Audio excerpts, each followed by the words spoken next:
Welcome back to Real Estate Mindset, and I hope you're prepared because this video is going to be absolutely bonkers. Now, the data is in, and today we're going to go over another Zillow housing market report, an update that is spelling out, and this is from bullish Zillow, by the way, and we all know how bullish Zillow are, but the market overall is starting to shift drastically, which is exactly what we've been talking about this entire time. And how is it starting to shift? Well, it's getting more unaffordable for one, but demand continues to unravel. And now supply and inventory is surging. Why is it surging? Because demand is no longer keeping pace. So now the rules, or rather laws, are they laws, of supply and demand are now working in our favor. And when I say our favor, what am I talking about? I'm talking about the people on the sideline that want to buy a house that are refusing to buy because we understand how overvalued prices are.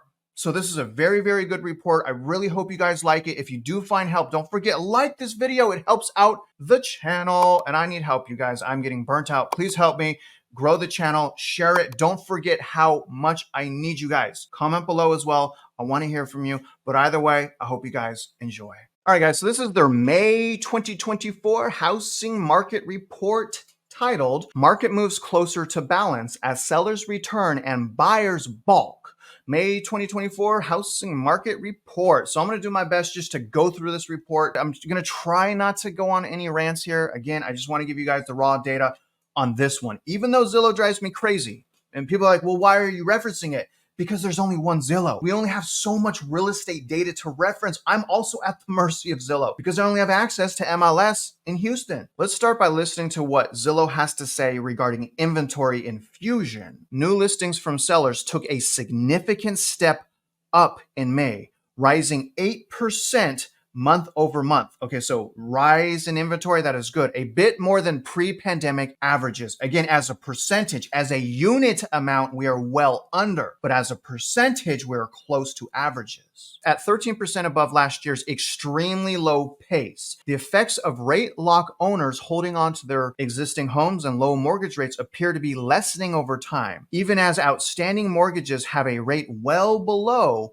what's currently being quoted in the market. A Zillow survey of recent sellers found a large majority, about 80%, were influenced by life events such as getting married or having a child, not necessarily just by when financial conditions are optimal. And that right there, you guys, is what I'm saying. Keep your emotions in check. Guard yourself, even from your own realtor. Guard your emotions. Purchase a house based on financial fundamentals of affordability, like prices, right? Specifically, let me just make this easy for everyone. Talking about the prices, okay? I get the payments are high. I know that. We expected, real estate mindset community, we expected payments to be high, okay? But now what we are expecting is for payments to continue to go down, not just in Texas, though, or Florida, or Mississippi, or Alabama, or in the Carolinas, or places in California, not everywhere in California. I'm sorry, vital signs. Places in Washington, places in Oregon. I mean, this is happening. The writing's on the wall. All we got to do is read the writing on the wall. But buyers aren't matching sellers' uptick in activity. Sales in May were 6% lower than last year's already low volume. That is saying something, y'all. It was real bad last year. It's even worse this year. This helped partially restock the housing shelves, which means more inventory. The number of homes on the market rose 22% compared to last year's near record low. Inventory is still 34% below pre-pandemic levels, except in 6 states. Actually, in 6 states, it's actually above pre-pandemic levels. What they're talking about here is nationwide average. It would be nice for them to list those states, don't you guys agree? But they're not because they're bullish. Remember that. Competition and appreciation ease. Thank God. Thank God. If you've been waiting on the sideline, again, we're waiting on the prices now, but what we have seen deteriorate, again, if we're on the sideline, is competition. Overall, again, sadly, there are still some metro areas that it's hot because they literally have no inventory, and the inventory that they do have is just still enough demand to absorb it. And so there's bidding wars. As a result, competition among buyers eased in May, and home price appreciation cooled with it. Growth in the Zillow Home Value Index slowed from 4.4% year over year in April, lower to 3.9% in May, while monthly appreciation ticked down from 1.2% to 0.8% in May. Home values are now 40 25% above where they were before the pandemic, while real median income is down. And that what I just said is why I keep saying we don't have sustainable fundamentals, because we as citizens cannot sustain these prices that were set by corruptions, investors, and the Fed and the government. They weren't set by us because we can't afford this. Renters struggling to save up for a down payment may get a slight reprieve in the coming year. Zillow forecast home values will end up in 2024 up 0.4% year over year, a tick down from 1.4% through May of 2024. So basically, the fact that home values are up right now 3.9% means that Zillow thinks from now until the end of the year that home values are going to go down at least 3.5%. But this is a year over year measure. Nevertheless, you guys, Zillow is like, we didn't have this in 2022. In 2022, they're just like, nah, it's going to get better. It's going to get better. No problem. At least I will give Zillow credit. At least this year in 2024, they're talking about the turbulence in the market, what it means for buyers and sellers. Zillow's market heat index shows the nation is becoming a bit friendlier for buyers. I don't even know what that means, and is headed towards neutral territories. But sellers still hold a slight advantage. Buffalo, Hartford, and San Jose are the top markets for sellers among the 50 largest metro areas. New Orleans, Miami, Jacksonville, and Memphis are all tilted toward buyers, giving those in those markets better leverage in negotiations. Now, out of those four metros, New Orleans, Miami, Jacksonville, and Memphis, which one stood out the most to you? To me, the one that stood out the most to me was Miami. And the reason why I say Miami is because Miami so far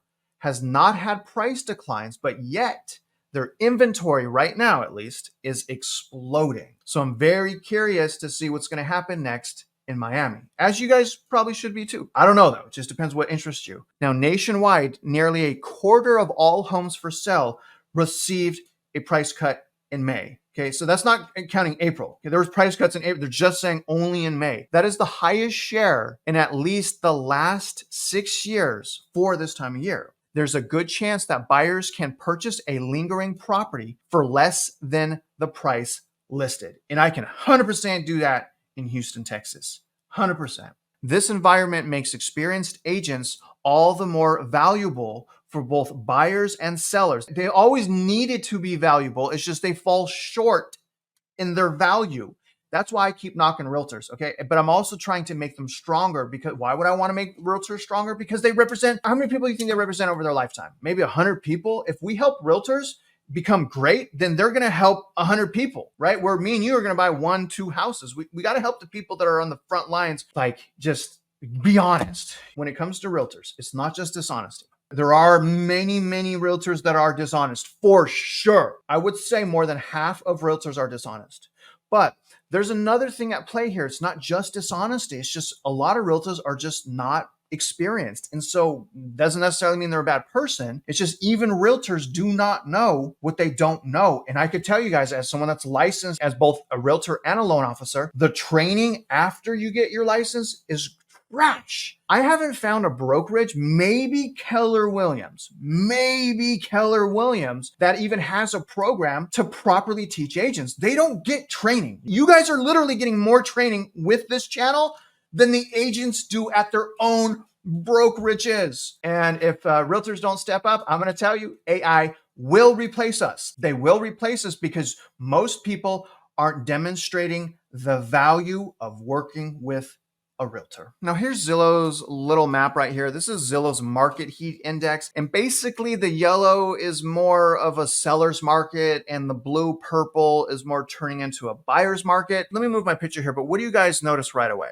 Okay, so again, the dark is markets that are starting to turn to a buyer's market. So one state should pop out at you. It did to me, which is Florida. Okay, again, I have a bet with Melody, right, that Texas is going to be in worse shape than Florida from a price decline standpoint. And so far, that's what the data is showing me. But I will say what's alarming is the trajectory of what's going on in Florida. The trajectory of what's going on in Florida is starting to concern me as far as like, I will lose that bet with Melody. Now, it's a little bit disrespectful to make that bet. I'm not trying to be disrespectful. Obviously, a lot of people will be hurt by that. I just really want that not to be you guys. Okay, I don't want that to be any of you guys, but here's the map. Florida's falling apart. Oh my gosh. The East Coast is still strong. Look at that. And in these places that I'm circling right here, these are areas where you will see some mild bidding wars still. Overall, no. But there are still some. And again, in these areas right up here that I'm circling, sorry, Jeff. Also, look at this in Cali, sorry, Vital Signs. So this is where Vital Signs live, right where I'm circling. I miss you, Vital Signs. Don't know where you went, man. So I understand why you're frustrated. Your market's a seller's market, but look at my market, man. I mean, I'm in Texas. Look at what I'm around. I'm literally surrounded by buyer's markets. So you can't blame me. I mean, I'm trying the best I can to stay balanced because I know that if I wanted to, I could talk about every single day just Texas and how Texas is for sure crashing. All I got to do is talk about Austin, San Antonio, even Dallas, Fort Worth, Houston. That's it. But I'm trying really hard to look at the whole picture. But make no mistake, again, it's already happening in some of my markets here in Texas. You guys get it, right? I'm trying to be chill here. I'm trying to be calm. I want you guys to understand what I'm saying, right? I get every market's different. And even within those markets, every subdivision and neighborhood's different. But it's happening. It's happening here in Austin. What's interesting though, because we have members in Austin, boots on the ground. This is crazy. The higher end of the median though, in Austin, it's not going down as much as the middle to lower median house prices, which is crazy. So the people that are on the sideline looking for like $1 million house, they're not getting those price declines like the people are around 400, 500, 300,000. Very interesting. Keep your eyes on Austin. Okay, let's read some bullet points right here from Zillow. The value of a typical home in the US is $360,310. Now, what's interesting, guys, is Redfin monthly median is actually in the 400,000s, but their weekly is less than that. It's in the 300,000. So median is garbage. Index value is garbage. In my mind, the only way to really determine value is comparable data and subdivision review. That's the only way to really figure it out, because these people, I don't know how they're calculating this. And why is there such massive differences in median? Median is supposed to be raw data. Let's just get the median, right? I don't want price groups. I don't want indexes like that. Just give us the freaking median and do it the same way that you've been doing it, because when you change it, we can no longer track the data because you've just changed how everything's calculated. Dang, that makes me so upset. Anyways, let me read this for you guys. The typical monthly mortgage payment, assuming a 20% down payment without taxes and insurance, which are really high right now, is $1,931. According to Redfin, it's almost $2,900. So it's $1,000 off right there. Home values climbed month over month in all 50 of the nation's largest metro areas in May. Nah, that's not accurate. I'm going to tell you right now, that is not accurate. We 100% did not see that in Austin, Fort Worth, San Antonio, a lot of areas in Houston. This is BS, but let's read it. Gains were the biggest in Buffalo at 2.1, and this is month over month, guys. Pittsburgh at 1.9, Cleveland 1.8, San Jose 1.8, and Hartford 1.7. Again, that's month over month. The smallest appreciation was Austin at a month over month increase of 0.2, Tampa 0.3, San Antonio 0.3, Orlando 0.3, and New Orleans at 0.4. Again, I just don't believe this. I don't believe this data at all. But nevertheless, home values are up year over year in 46 of the 50 largest metro areas. Annual price gains are the highest, really surprising, in San Jose at 12.7%. Now, don't forget, in 2022, second half, San Jose was a bloodbath. San Jose dropped in value like crazy. So we'll see what happens this time around. Watch it. I'm telling you, San Jose right now, leading metro. Before the year's out, it's going to completely shift. Mark my words. Let's watch San Jose. Hartford at an increase of 11.6, San Diego 11.1, Los Angeles 8.9, and Boston 8.3. Now, home values are down year over year. Okay, largest drops. New Orleans is now winning at 5.9% down. That's crazy. Austin down still, just taking an absolute beating. Seasonality was not able to help these people.